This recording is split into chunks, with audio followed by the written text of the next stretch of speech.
การโฆษณาการท่องเที่ยวของสาธารณรัฐสังคมนิเวียดนามผ่านผลิตภัณฑ์วัฒนธรรมเมื่อมดลมณีทัศนียภาพอันสวยงามของธรรมชาติและผลงานด้านวัฒนธรรมสถาปัตยกรรมของสาธารณรัฐสังคมนิเวียดนามได้ถูกกลุ่มหนุ่มสาวเวียดนามนำเข้าไปในรายการแข่งขันเกมออนไลน์นานาชาติด้วยความปราณีตและความละเอียดสูงพวกเขาเจ้าได้สร้างสรรค์เฮ็ดให้หนิงบิงงดงามขึ้นหลายอยู่ในเกม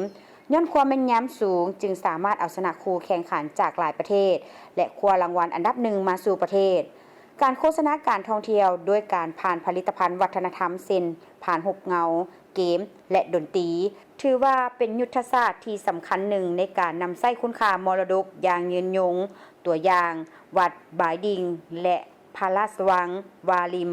ได้ถูกจำลองขึ้นอย่างปราณีตในเกมออนไลน์ที่มีชื่อเสียงระดับโลกภายในเวลา10วันคลิปได้ดึงดูดการรับชมสูงถึง17ล้านเทื่อคนในทั่วโลกพร้อมคำสมเสยต่อความสวยงามของธรรมชาติของเวียดนามท้าวเจมส์สเตเฟนจิมมี่อยู่สหรัฐอเมริกาเจ้าของช่องยูทูบเบอร์มิสเตอร์เบรสกาวา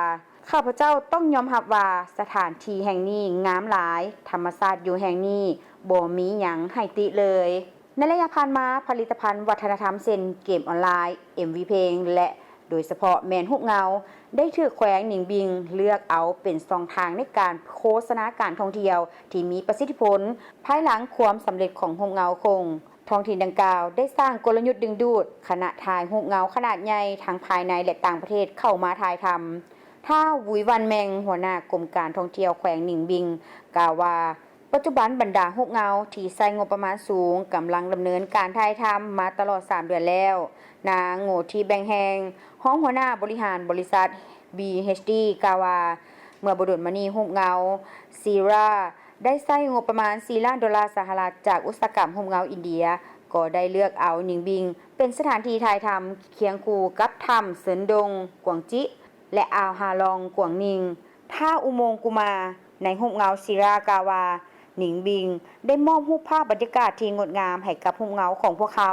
หนิงบิงเห็นให้หุบเงาของพวกเขางามขึ้นสงบสุขและยิ่งใหญ่หลายขึ้นและข้าพเจ้าก็ได้ส่งข้อความผ่านหุบเงาให้มาเยี่ยมยามแห่งนี้ปี2026สาธารณรัฐสังคมนิยมเวียดนามตั้งเป้าหมายต้อนรับนักท่องเที่ยวสากลให้บรรลุหลายกว่า25ล้านเทื่อคนเคียงคู่กับการพัฒนาผลิตภัณฑ์การท่องเที่ยวและยกระดับคุณภาพการบริการให้สูงขึ้นกว่าเก่า